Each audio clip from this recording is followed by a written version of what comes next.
టైంకి తింటున్నావా? మంచి ఫుడ్డే తింటున్నావు కదా? టైంకి రెస్ట్ కూడా తీసుకుంటున్నావు కదా? రెగ్యులర్గా డాక్టర్ చెకప్ కూడా చేయించుకుంటున్నావు కదా? అక్కడ నీకు కష్టంగా ఉంటే నా దగ్గరకు వచ్చేయి. నీకోసం 10 మంది కేర్ టేకర్స్ని పెడతాను. ఒక న్యూట్రిషనిస్ట్ని, 2 గైనకాలజిస్టులను కూడా పిలిపిస్తాను. నిన్ను, నీ కడుపులో ఉన్న నా బేబీని పువ్వుల్లో పెట్టి చూసుకుంటారు. ఏమంటావు హనీ, వస్తావా?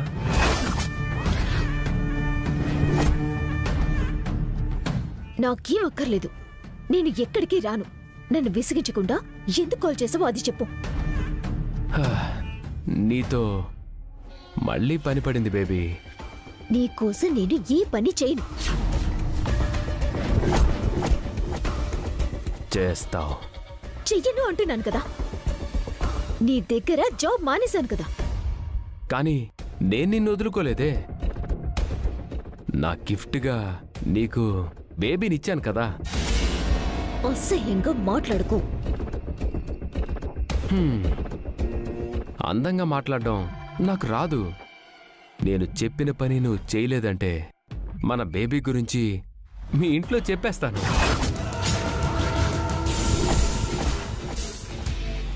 నన్ను అలా బెదిరించడానికి నీకు సిగ్గుగా లేదు? నాకు వేరే దారి లేదు బేబీ. ఇప్పుడేం చేయాలి? ఈరోజు మీ ఇంటికి 2 స్పాన్సర్స్ వస్తున్నారు. టెండర్ కొటేషన్ ప్రకారం గవర్నమెంట్ ఈవెంట్ చేయడానికి అభిరామ్తో అగ్రిమెంట్ చేసుకోబోతున్నారు. అది నువ్వు ఆపాలి.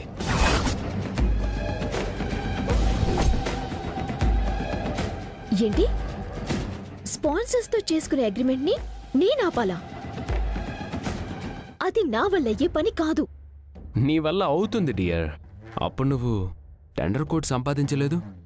అప్పుడంటే అభిబావ వసు ఒకళ్ళు నిద్రపోతున్నారు. టెండర్ కోడ్ కొట్టేయగలిగాను. ఇప్పుడు ఎలా అగ్రిమెంట్ ని ఆపగలను? మనసుంటే మార్గం ఉంటుంది డార్లింగ్. ఏదో ఒకటి చేసి ఈరోజు అగ్రిమెంట్ ఆపగలిగావు అంటే మిగిలిన పని నేను పూర్తి చేస్తాను. మీరేం చేస్తారు? ఈరోజు అగ్రిమెంట్ అవ్వలేదు అంటే మళ్ళీ అగ్రిమెంట్ చేయడానికి కాస్త టైం పడుతుంది. ఆ గ్యాప్లో నేను ఈవెంట్ చేయడానికి సంస్కృతి ఈవెంట్స్ వాళ్ళు స్పాన్సర్ చేయరని రూమర్స్ పుట్టిస్తాను. ఆ ఈవెంట్ని నాకొచ్చేలా చేసుకుంటాను. ఆ ఈవెంట్ మీకొస్తే నాకేంటి లాభం? నీకు ఈవెంట్లో ఎంతొచ్చినా అందులో సగం మన బేబీకే కదా. ఓ సారీ ఐ మీన్ నీకే కదా హనీ. ఓకే, ఎలాగోలా ఆ అగ్రిమెంట్ జరగకుండా చూస్తాను. That's my baby. Love you.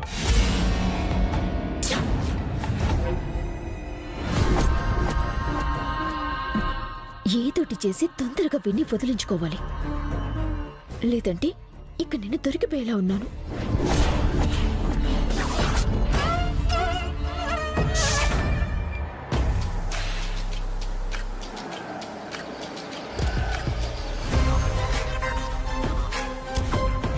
Hi sir. Hello sir. ఎలా ఉన్నారు? అగ్రిమెంట్ చేసుకోవడానికి మీరు వస్తున్నారని మా అభి చెప్పాడు. అందరం మీకోసం ఎదురు చూస్తున్నాం. రండి.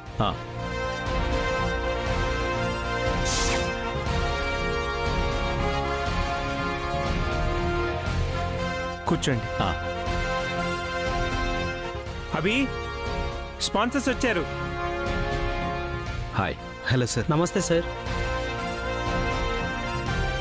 Hi sir. హాయ్ అబ్రామ్ గారు. Hello sir. కూర్చోండి.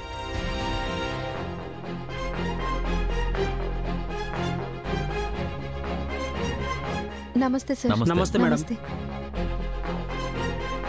మా అమ్మగారు. నమస్కారం. నమస్తే మేడం. కూర్చోమ్మా.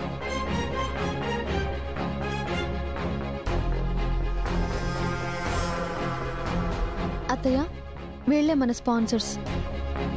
గవర్నమెంట్ ఈవెంట్ చేయడానికి స్పాన్సర్ చేస్తున్నారు. మీలాంటి వాళ్లతో కలిసి పనిచేయడం మా సంస్కృతి ఈవెంట్స్కి గర్వకారణం. వీళ్ళు మనల్ని ఎంతగానో సపోర్ట్ చేశారమ్మా. పోటీ చాలా ఉన్నా మనల్ని ఎంకరేజ్ చేశారు. You deserve it Akhil. మీరేంటో ప్రూవ్ చేసుకున్నారు. ఆల్రెడీ సంస్కృతి ఈవెంట్స్పై మాకు నమ్మకం ఉంది. అది మీరు నిలబెట్టుకున్నారు. I forgot to ask you, agreement papers తీసుకొచ్చారా?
ఈ కాఫీ ఆ పేపర్స్ పై పడేలా చేస్తాను.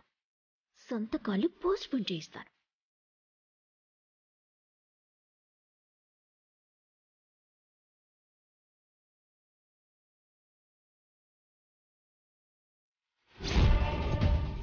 సో ముందందరూ కాఫీలు తాగండి, ఆ తర్వాత సంతకాలు చేసుకోవచ్చు.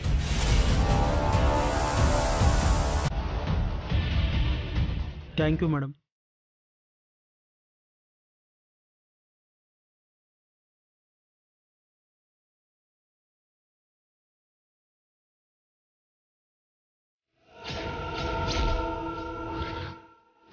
తీసుకోండి బావగారు.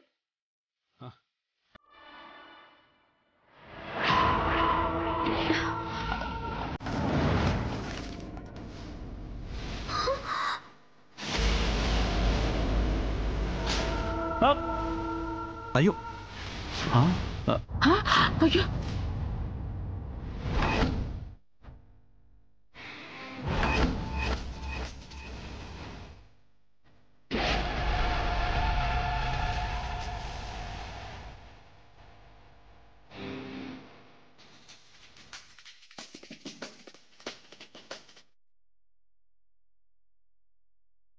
జాగ్రత్త హారిక, అసలే అవి విలువైన పత్రాలు. సారీ అత్తయ్య, చేయి జారింది. పర్లేదు హారిక, నేను పట్టుకున్నాను కదా. మిస్ అయిపోయిందే, ఇప్పుడేం చేయాలి? ఓకే సార్, నేను మొత్తం చదివాను, అంతా క్లియర్గా ఉంది. మా ముగ్గురు అన్నదమ్ములం సంతకాలు చేస్తాం.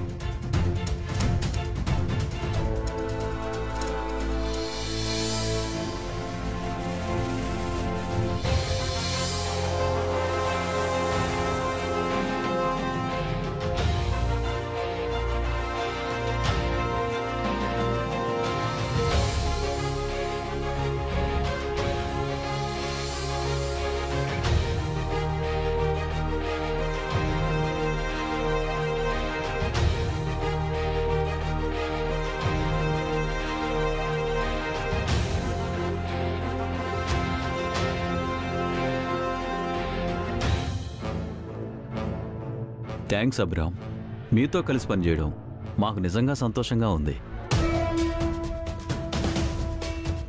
ప్రొసీజర్ కంప్లీట్ చేసి మీకు కాల్ చేస్తాం. థ్యాంక్స్ అండి. వెళ్ళొస్తామమ్మా. వస్తామండి. వెళ్ళొస్తామండి. మంచిదండి. మంచిదండి.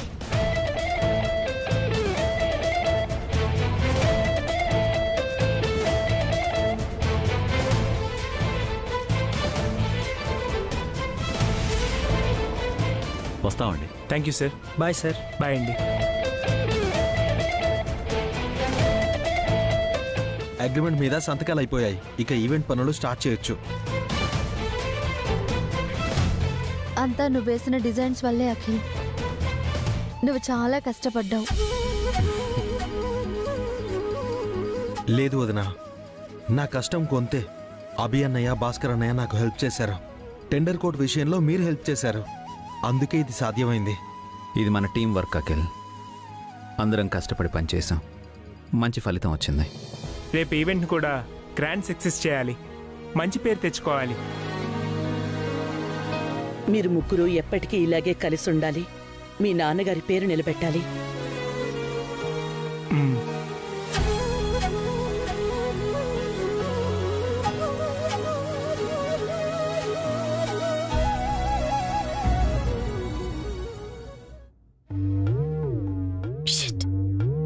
అగ్రిమెంట్ అవ్వకుండా ఆపలేకపోయాను. సంతకాలు పూర్తయ్యాయి. ఇప్పుడు ఆదిత్య ఏమంటాడు?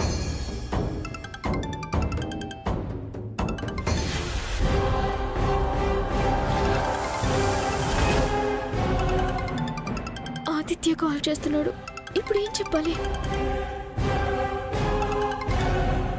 హలో, ఏమైంది హారిక? స్పాన్సర్స్ వచ్చారా? అగ్రిమెంట్ ఆపావా? సారీ ఆదిత్య. సారీ అంటే నువ్వు ఆపలేకపోయావా? ట్రై చేశాను, కానీ అగ్రిమెంట్ జరిగిపోయింది. You idiot! అంత మంచి ఛాన్స్ ఎలా మిస్ చేశావు? నేను కావాలని చేశానా? మిస్ అయిపోయింది. అగ్రిమెంట్ ఆపకపోతే ఏం జరుగుతుందో నీకు చెప్పాను కదా. నువ్వు చెప్పినంత మాత్రాన పనులు జరిగిపోతాయి ఆదిత్య. ఇక్కడ చాలా ప్రాబ్లమ్స్ ఉన్నాయి. నాతో కూడా నీకు ప్రాబ్లం ఉంది, అది గుర్తుపెట్టుకో. ఏం చేస్తావు? ఇంటికొచ్చి బ్లాక్మెయిల్ చేస్తావా? అంతకు మించి ఏం చేయగలవు? ఏంటిది రివర్స్ అవుతుంది? దీన్ని నా గ్రిప్లో నుంచి వెళ్ళనివ్వకూడదు. కూల్ బేబీ, కోపం ఎందుకు? నువ్వు అగ్రిమెంట్ ఆపుంటే ఈ ఈవెంట్ మనకే వచ్చుండేది. నువ్వు కోటీశ్వరరాలు అయ్యేదానివి. మంచి ఛాన్స్ మిస్ చేసుకున్నావనే చిన్న బాధ అంతే. నేను కూడా బాధపడుతున్నాను. I know. Don't worry baby. మనకిలాంటి ఆపర్చునిటీస్ మళ్ళీ మళ్ళీ వస్తూ ఉంటాయి. నెక్స్ట్ టైం మిస్ చేయకు, ఓకేనా? సరే, ఈసారి కేర్ఫుల్గా ఉంటాను. That's my baby. Love you honey. See you. Agreement అయిపోయింది. ప్రతిసారి అభిదే పై చేయి అవుతుంది. నెక్స్ట్ ఏం చెయ్యాలి? అభిని ఎలా ఆపాలి?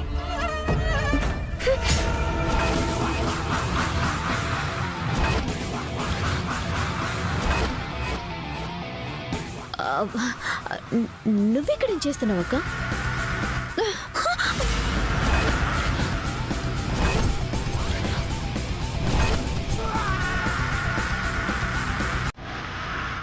నువ్వు చేసే పనికి నీ చెంప పగలగొట్టాలి. నీ కడుపులో బిడ్డని చూసి ఆగిపోతున్నాను. నేనేం చేశానక్క? అగ్రిమెంట్ పేపర్స్ పై కాఫీ పడేసి పాడు చేయాలనుకున్నావు. అది పొరపాటున చేజారింది. అది పొరపాటున కాదు.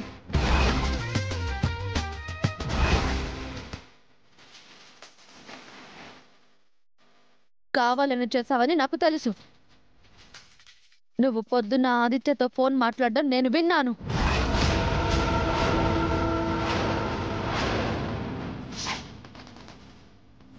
ఏంటి?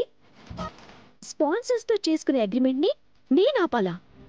ఓకే, ఎలాగోలా ఆ అగ్రిమెంట్ జరగకుండా చూస్తాను.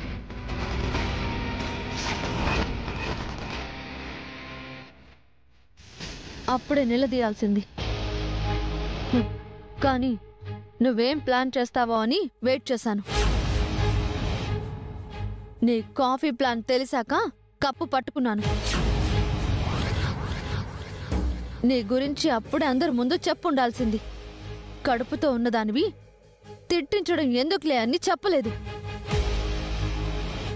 ఆదిత్య కంపెనీలో రిజైన్ చేసి వచ్చావు కదా, ఇంకా వాడి కోసం ఎందుకు పనిచేస్తున్నావు? డబ్బు కోసమా? సగం ఆస్తి ఇస్తామని చెప్పాం కదా. ఆఫీస్లో చైర్మన్ పోస్ట్, ఇంట్లో పెత్తనం అన్ని నీకే ఇస్తామని చెప్పాం కదా. ఇంకా దేనికోసం కకృతి పడుతున్నావు? దేనికోసం వాడి మాట వింటున్నావు? ఈ ఇంట్లో నీకు దొరికే ప్రేమ ఇంకెక్కడా దొరకదు. అలాగే నీకిక్కడ దక్కేవి ఎక్కడా దక్కవు. ఇకనైనా పిచ్చి పనులు చేయడం మానుకో. ఆదిత్యాన్ని కట్ చేయి. కాదని నువ్వు వాడితో కాంటాక్ట్ లో ఉన్నావో ఈసారి మాటలతో చెప్పను.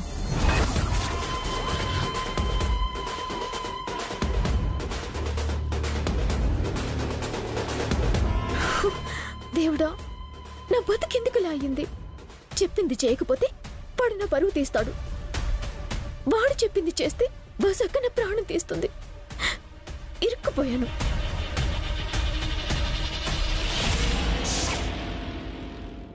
రాజా,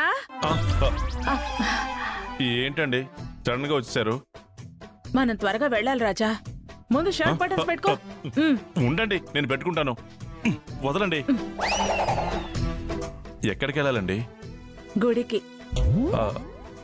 ఎందుకు? పెళ్లి చేసుకోవడానికి.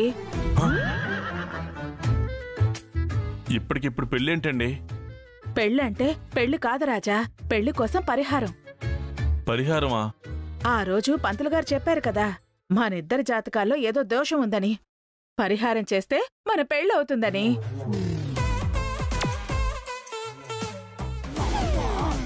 మీ ఇద్దరి జాతకాల్లో చిన్న దోషాలున్నాయి అంతే. రేపు గుడికొచ్చి శాంతి పూజ చేయించండి. సరే, ఇక మీరు బేషుగ్గా పెళ్లి చేసుకోవచ్చు. అమ్మయ్య, ఈ రోజు పంతులు గారు ఫోన్ చేసి గుడికి రమ్మన్నారు. పంతులు గారికి వేరే పనేం లేదా? పూజలు పరిహారాలు చేయటమే పంతులు గారి పని.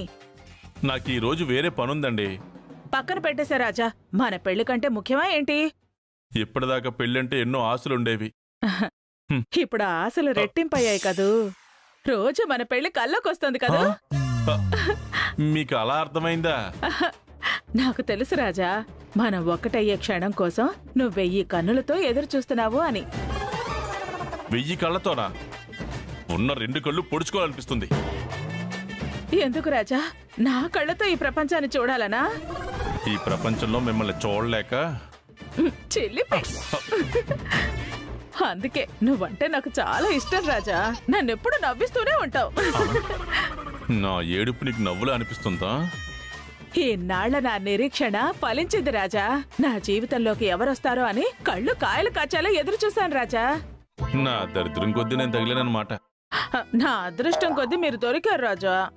ఒకరి కంట పన్నీరు, ఒకరి కంట కన్నీరు అంటే ఇదే. అవును రాజా, మనకు పెళ్ళవుతున్నందుకు మన కంట పన్నీరు, మన జంట చూసిన వాళ్ళందరికీ కన్నీరు. ప్రతిదీ మీరు అనుకూలంగా మార్చుకుంటారేంటండి? అసలు విషయం అర్థం చేసుకోరా? నాకంతా అర్థమైంది రాజా.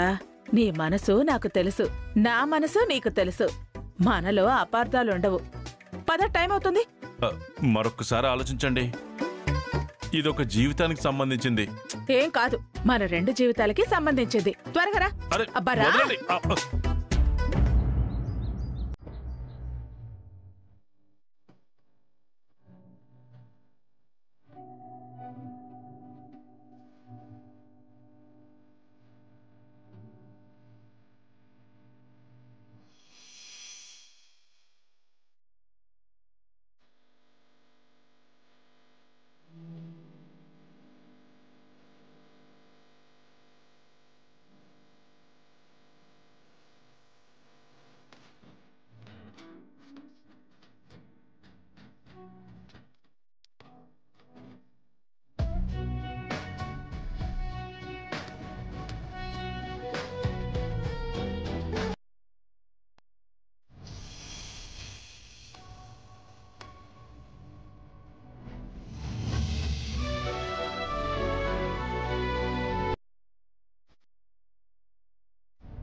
అఖిల్ తన పనులు తను చేసుకోవడానికి ఇంకా ఎన్ని రోజులు పడుతుందో. నువ్విలా తలదూవడం చూస్తుంటే మన చిన్నప్పటి రోజులు గుర్తుకొస్తున్నాయి అన్నయ్య. చిన్నప్పుడు స్కూల్కి లేట్ అవుతుందని నీకు అభికి నేనే తల దువ్వేవాణ్ణి. అవును, మా తల నువ్వు దువ్వి నువ్వు దువ్వుకోవడం మర్చిపోయేవాడివి. అప్పుడు అమ్మే నీ తల దువ్వేది. ఈ అన్నాతమ్ముల అనురాగానికి అంతు లేకుండా పోతుంది. టైంకి నా దగ్గర లేకుండా ఈ సుమ అంటే ఎక్కడికి వెళ్ళి చచ్చిందో. ఏంటండి, నేను బన్నీ అనుకుంటున్నారా?